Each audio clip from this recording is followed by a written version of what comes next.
When I was living on my own for the first time, I had to go to the store and get milk and paper towels, and that was the first time I was like, wow, I am such a freaking adult. I really appreciate the childhood my parents were able to give me. I'm really privileged to have grown up in a functional house where my parents didn't want me to die. I made a parent stories video a little over a year ago, and I rewatched it to make sure I didn't repeat any topics. And all I'm gonna say is those stories and animation are not worth 10 million views.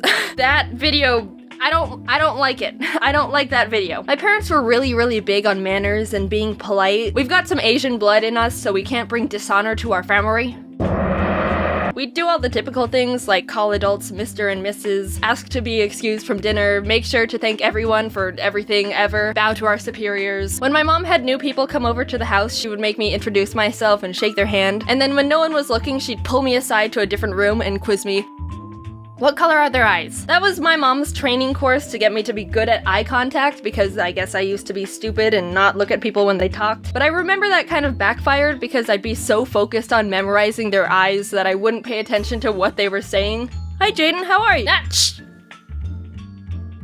Alright, loser, I've got a quiz to take. Now that I've got 20 years of aced eye quizzes under my belt, I'm an eye contact wizard. I graduated top of my class in eye contact. I've got eye contact master's degrees. Well, every once in a while, some people make me nervous and I get shy. But other than that, I'm an eye contact powerhouse. I realized more recently that I think sometimes I go overboard and just end up staring at people by accident, and it's very weird, and I'm sorry at everyone. My mom would also be really strict on me saying pardon all the time instead of what. Like, she would say something I didn't hear and I'd go, what? And she'd stick her head around with, pardon?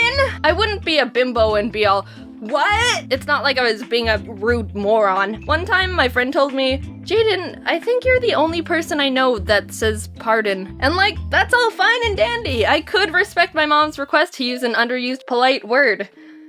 But I can't, because she's even worse. This is what she does. Mom, did you put my book somewhere? Huh? Objectively speaking, a what is exponentially better than a huh? I started mocking her whenever she did it, and then she gradually stopped bothering me about saying pardon. Also, I realized I never told you that I had a lisp as a kid. My parents meme on me about it all the time, and a running joke in the family came from when I used to be babysat by my mom's friend, who's Italian. Which means she'd talk like this and have her house full of a spaghetti, and oh mamma mia. I'm only half joking. She's very Italian. Yahoo! She would make pasta for me all the time, and whenever she would ask what I wanted for lunch, I would pathetically go, pasta with no sauce!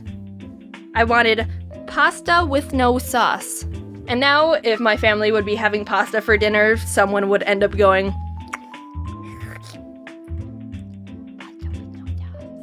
I don't have a lisp anymore. Sometimes it shines through when I talk too fast or get sloppy with my words, but somehow I fixed it by myself. In first grade, we were learning about letter pronunciation, and when we got to S, the teacher explained that some kids say S with their tongue, when it's actually supposed to be behind your teeth. And I was like, oh, so I stopped doing it. Cured. Who knew that if you've got a speech impediment or some sort of hindrance or obstruction in your life, just stop it. Simple. You've got cancer. No, it's okay.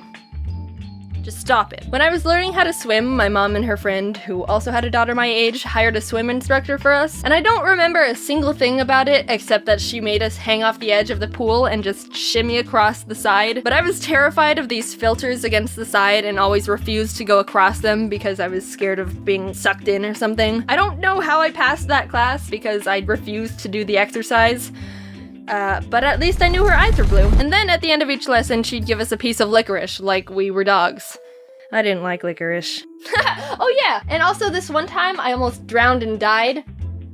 So my parents were having a bunch of their friends over who also had kids for a pool party. There were a handful of pool toys like blow-up dolphins and beach balls, but we also had this floating foam mat. I was doofing off doing my own thing, and at one point when I was underwater, the mat drifted over top of me. When I had to go up for air, I hit the bottom of the mat, and I was like, uh-oh. Time for advanced critical problem solving. So if this mat is over top of me, I can't get up to the surface to breathe. So what do? I got it. I'll simply become a child Hercules and lift 3 6-year-olds from underwater into the air with my twig arms.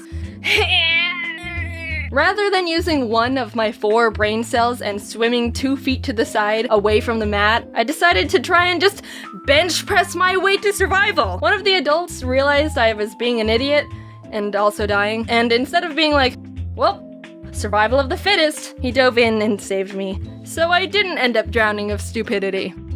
Thank you, Mr. Chad. And now I'm here, on my own, moved to California, in my own place, not dead at the bottom of a pool, staring at everyone. Being honest, I love my family so much, and they've done so much for me. It takes a lot of effort to raise a person. Just think about how helpless and stupid babies are when they start out. They can't do anything. You can just put a baby on the ground and do nothing. Just leave it alone, and it'll just...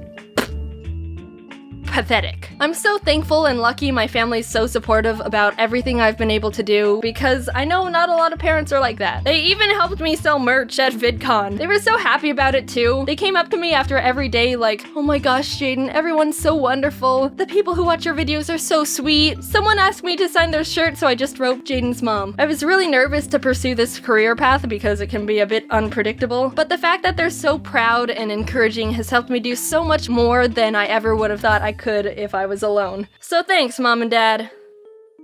Brown Hazel.